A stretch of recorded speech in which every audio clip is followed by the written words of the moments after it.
Purpose is gentlelady from California seek recognition. Mr. Speaker, I rise to join the distinguished speaker in paying tribute to the brave men and women of the Capitol Police Force, and also in sadness for the assault that was made on our colleagues and members of the staff. To my colleagues, you're going to hear me say something you've never heard me say before.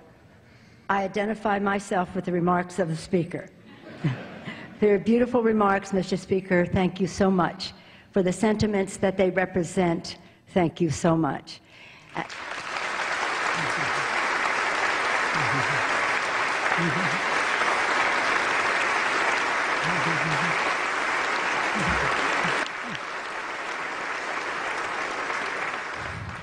Again, we are not one caucus or the other in this House today, but we speak for each other in saying that we send our thoughts and prayers to our colleague, Steve Scalise. Personally, we have our Italian-American connection, so as soon as I heard his name, I was filled with concern, as I would be for anyone here, but we have that special connection, so our hopes and prayers. And I said to the Speaker, I'll be asking you every 5 minutes, how is Steve coming along? And also for Zach Barth in Congressman Roger Williams' office, Matt Mika, who was a former staffer, and of course, as the Speaker acknowledged, Crystal Griner and David Bailey. And acknowledging their sacrifice and how fortunate we all were that they were on the scene, because other lives would have probably been lost, I want us to remember that every single day the Capitol Police protects all of us, takes risk for us. And while a day like this is a time when we can focus on it, so sadly, it doesn't mean that other days aren't as challenging. And I especially want to call attention to Detective John Gibson and Officer Jacob Chestnut, who almost 19 years ago, 1988 it was, in July, lost their lives protecting the Congress, the Capitol. And not just the members of Congress, the staff, the press, and our visitors, people who come to see this Capitol, this great edifice to democracy known throughout the world. So they are protecting a great deal. And it is an attraction. And that makes it all the more risky. You may not know this, my colleagues, but every time I pray, which is very frequently, and certainly every Sunday, I pray for all of you together. In the earlier years, I used to pray for your happiness, for the fact that we would, working together,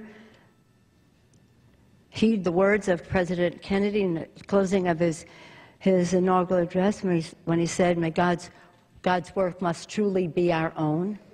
How do we view what God's will is for us? How do we come together to give confidence to the American people that, as our founders intended, we would have our disagreements and we would debate them, and we would have confidence in our beliefs and humility to listen to others.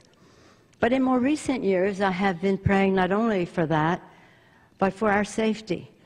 As I, above anyone in here, and I can say that quite clearly, have been probably the target of more, well, I'm the political target and therefore the target of more threats than anyone, perhaps other than the President of the United States, Barack Obama. And so I prayed for Barack Obama. And now I continue to pray for him. And I pray for Donald Trump, that his presidency will be successful and that his family will be safe. Because it is about family. We are called for a purpose to this body. It's a great thing. And we know what it means to each of us to serve, and we recognize that in others. And we also recognize that you have your constituents, we have ours, and we respect you and your constituents who sent you here, all worthy of respect. But we do have our differences.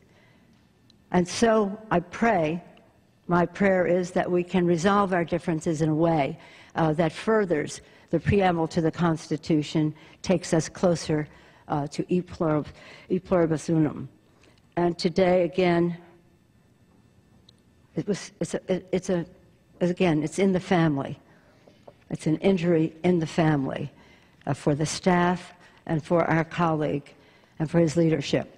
As I mentioned just a minute ago in the Fuller thing, sports are a wonderful thing in our country. Probably one of the most unified. I think the arts, we like to say music or plays or whatever, but sports really bring us together in our cities. You see people who have the biggest differences of opinion on politics, and yet when their team is on the field, people come together. People come together. So when this team was on the field practicing with such camaraderie and such brotherhood, I don't know if you have any sisters on your team. We have two on our team. For this person to take this action was so cowardly, so cowardly. We'll learn more about motivation and the rest of that, but it seems particularly sad, although any violent death, of course, is sad, but particularly sad that at a time when people want us to come together, and we're prepared to come together tomorrow night, that this assault would be made. But we cannot let that be a victory for the assailant or anyone who would think that way. So tomorrow we'll go out on the field, we'll root for our team, we want everyone to do his or her very best, and we will use this occasion as one that brings us together and not separates us further. And with that, again, I want to thank the Speaker for bringing us together, and again, with endless gratitude to our Capitol Police, in particular today, of course, Crystal Griner, David Bailey, but never out of our prayers, Detective John Gibson and Officer Jacob Chestnut. Thank you, my colleagues, for the opportunity to share some thoughts with you on this sad day. Steve and others, you are deeply in our prayers. We count the minutes until you return. Please convey that to him, Mr. Speaker. Thank you all.